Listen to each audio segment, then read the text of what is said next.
Aeration is a project between the state DEC, Department of Environmental Conservation, gave a consent order to the city, the Department of Environmental Protection, the DEP, to improve dissolved oxygen levels in Newtown Creek.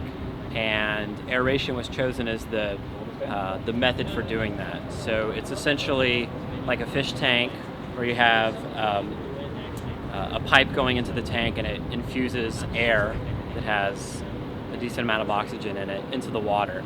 And so in English Kills, where they started the project, which is the back of the creek and also the sort of worst in terms of pollution and the worst for dissolved oxygen levels, they installed pipes near the bottom of the floor of the creek, and it's hooked up to a big building that runs air through it, and it generates, pretty tremendous amount of air coming up, disrupting the water column. So they tested it for a couple years, they expanded it throughout all of English Kills, and in the next few years they want to do basically 70% of the entire creek.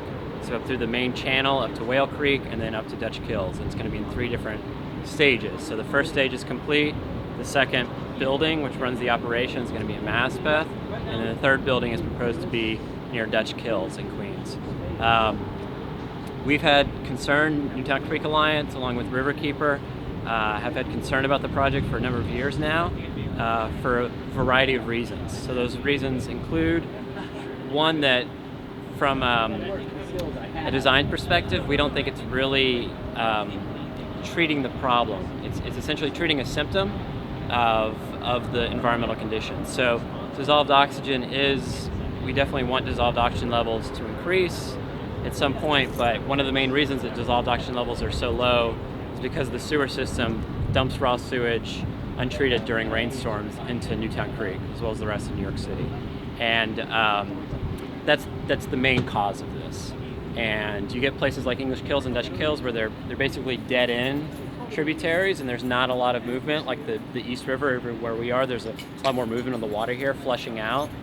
So you sort of have these dead end tributaries. You have these massive outfalls, these massive CSOs. Some of them are releasing over 500 million gallons a year of untreated sewage and storm water. And so that has a huge impact on the environment.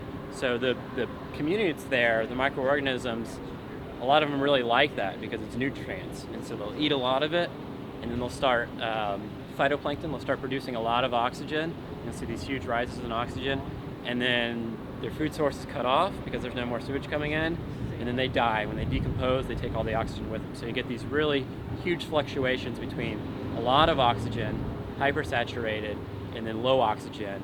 There's absolutely no dissolved oxygen, which means it's very difficult for fish or crab or any other marine wildlife to survive. So it's a big issue, and we appreciate that. But one of the main causes is the sewage. Oh, really? And by putting pipes in there to artificially increase the levels, you're not addressing the root of the problem, you're just treating the symptom. So that's, to start with, that's one real concern we have, is that if we're investing a lot of money, and the whole project costs over $110 million, that we would like to see something that's going to have a long-term impact. The system, if you turn it off, that's it. The oxygen's going to go back to a low level. But if you invested in mediating the sewage issue and some other sort of strategies like that, we feel like you could have a lasting impact that will, give for generations.